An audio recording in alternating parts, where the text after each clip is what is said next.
Halo guys, Nimo di sini. Kali ini gue akan membahas One Piece chapter 1131 yang berjudul Loki dari Dunia Bawah. Dan chapter kali ini cukup banyak sekali hal menarik, seperti terungkapnya bounty dari Loki, pertarungan Luffy versus Loki, dan masih banyak lagi. Dan tanpa banyak basa-basi lagi, kita langsung saja ke pembahasannya. Oke, chapter kali ini dibuka dengan cover story lanjutan petualangan Yamato. Di sini Yamato bersama Tama, Speed, dan Kumachio sedang mengejar pencuri pedang di chapter sebelumnya. Lanjut, di halaman pertama chapter ini kita diperlihatkan Luffy yang sangat senang karena sudah berada di Elbaf. Di sini Luffy mengoceh terus tentang negeri Elbaf di hadapan Loki, sampai-sampai Loki gak bisa ngomong karena omongannya dipotong terus sama Luffy. Tentunya di sini Loki marah dan nyuruh Luffy diam. Lalu Loki pun mengeluarkan teriakan keras yang membuat serigala di area tersebut ketakutan. Kita pun diberitahu bounty dari Loki, dan bounty spesial yang dikeluarkan oleh pemerintah dunia adalah 2,6 miliar berry. Di sini gue sendiri juga gak tahu kenapa bounty dari Loki ini disebut spesial, tapi sepertinya jika ada yang berhasil menangkap Loki, ada hadiah spesial dari pemerintah dunia. Lanjut, di sini Loki mengatakan kepada Luffy bahwa dia adalah dewa matahari yang telah diwariskan di negara ini. Ya intinya di sini Loki benar-benar sombong kepada Luffy. Gak tahu aja kalau Luffy lah dewa matahari yang asli. Dan di sini Loki berusaha membujuk Luffy untuk membantunya supaya bebas. Dan Loki di sini memanggil nama Luffy dengan salah, malah nyebut Rodi. Gue pas bacanya agak ngakak sih, karena biasanya Luffy yang selalu salah manggil orang lain, tapi sekarang malah Luffy yang digituin. Lalu Loki pun bercerita bahwa dia sudah seperti ini selama 6 tahun. Dia adalah orang terkuat di Elbaf, dan pohon yang mengikatnya ini adalah Treasure Tree Adam, yang merupakan kerajaan Warland. Dan rantai yang memenjarakan tubuhnya terbuat dari Kairo Seki, jadi gak mungkin dia bisa melarikan diri. Lalu Loki pun di sini mengatakan, kau seorang bajak laut bukan? Dan Loki di sini ingin membuat kesepakatan dengan Luffy. Dan kesepakatannya jika Luffy membantunya bebas dengan cara mengambil kunci rantai yang mengikatnya, Loki akan menghancurkan satu kru bajak laut yang ingin Luffy hancurkan. Ya di sini Loki benar-benar pede bisa menghancurkan satu kru bajak laut. Tapi apakah para Yonko bisa dia hancurkan? Kalau menurut gue sih susah. Dan Loki mengatakan bahwa tanah bersalju ini disebut Underworld, yang merupakan penjara dan tempat eksekusi bagi para raksasa. Dan contohnya jika ada raksasa yang melakukan kejahatan akan dipaksa turun ke sini dan tidak ada yang berani mendekat karena banyaknya binatang buas di hutan ini. Dan mereka semua adalah raja gunung dan sahabatku sejak aku masih kecil. Loki di sini seperti mengancam kepada Luffy dengan menakut-nakutinya dengan para binatang buas raksasa di sana. Aduh, Loki gak tahu aja Luffy siapa. Makhluk gitu doang mana bisa bikin Yonko buronan 3 miliar berry gentar.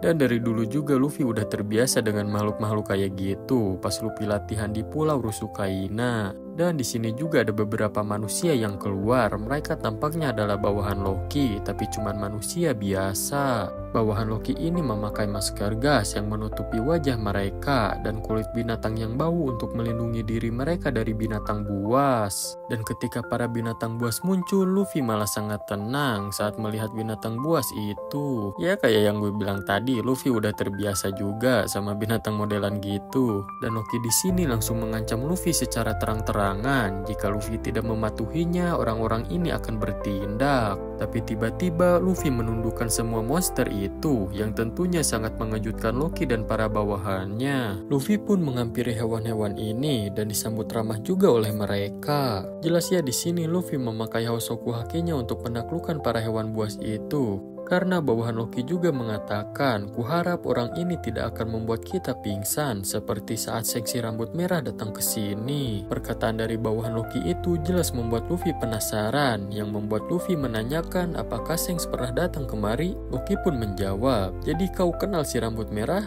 Ya, dia datang ke sini karena kita sedang membicarakan tentang bajak laut pengecut itu. Luffy yang mendengar Shanks dihina langsung berubah menjadi bentuk gear 4-nya dan meninju Loki. dan pukulan itu nyaris mengenai Loki, tapi untungnya Loki menghindar dengan menggerakkan kepalanya. Jelas di sini Loki, bawahannya dan para binatang buas sangat terkejut. Loki yang panik perkataannya itu salah mengatakan bahwa dia hanya bercanda. Luffy pun mengatakan jangan katakan itu lagi. Dan setelah itu dalam hati Loki malah berpikir setelah dia bebas dia akan membunuh Luffy terlebih dahulu. Aduh, bukannya kapok si Loki malah nantang. Luffy pun lanjut bertanya kenapa Shanks ada di sini dan apakah Shanks masih di sini? Dia pun enggan menjawab dan mengatakan aku tidak akan memberitahumu secara gratis. Lalu Shin pun berpindah ke jembatan kastil. Kru SAP yang Luffy suruh untuk melanjutkan perjalanannya terlebih dahulu di chapter sebelumnya sekarang malah dikejar kembali oleh Rod. Sementara Rod dikejar juga oleh Gert dan Gold. Mereka semua malah saling kejar-kejaran.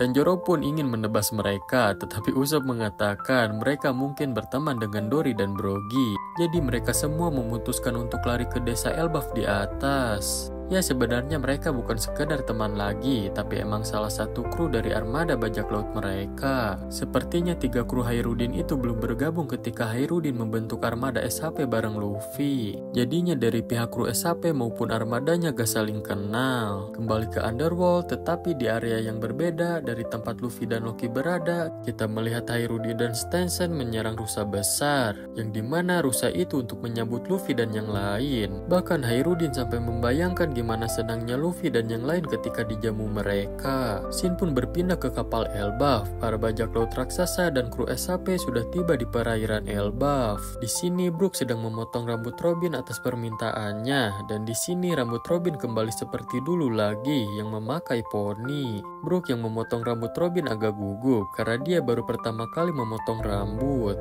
Dan biasanya juga rambut kru SHP selalu dipotong oleh Usopp Barbershop. Pernah udah ungkapkan di salah satu SBS. Kru SHP yang lain dan para bajak laut raksasa memuji rambut Robin ini. Tapi Robin emang jadi makin cantik sih, gak heran jadi dipuji banyak orang. Robin pun senang dengan potongan Brook ini. Brook pun sebaliknya ikutan senang juga. Dory dan Brogy pun mengatakan, itu rambut waktu kamu masih bersama dengan Saul kan? Aku yakin dia juga akan kegirangan. Setelah perbincangan itu, kapal Elbaf pun sudah tiba di Pulau Elbaf. Di halaman terakhir bab ini, semua orang di kapal kini dapat melihat pulau raksasa itu. Karena sebelumnya Pulau Elbaf tertutup kabut. Mereka semua pun turun dari kapal sambil memandangi sekitar Pulau Elbaf yang begitu besar. Shin pun beralih ke suatu tempat di dalam Pulau Elbaf. Dan seseorang berteriak sangat panik mengatakan, tolong, Saul Sensei terjatuh.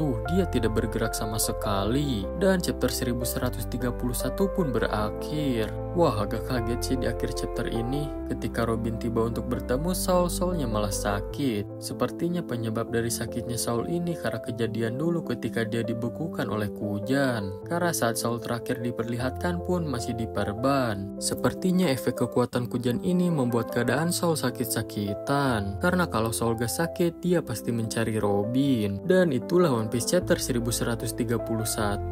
Menarik juga ya chapter kali ini. Kalau menurut kalian gimana? Coba tulis di kolom komentar ya. Iya, dan ada informasi tambahan, minggu depan tidak libur.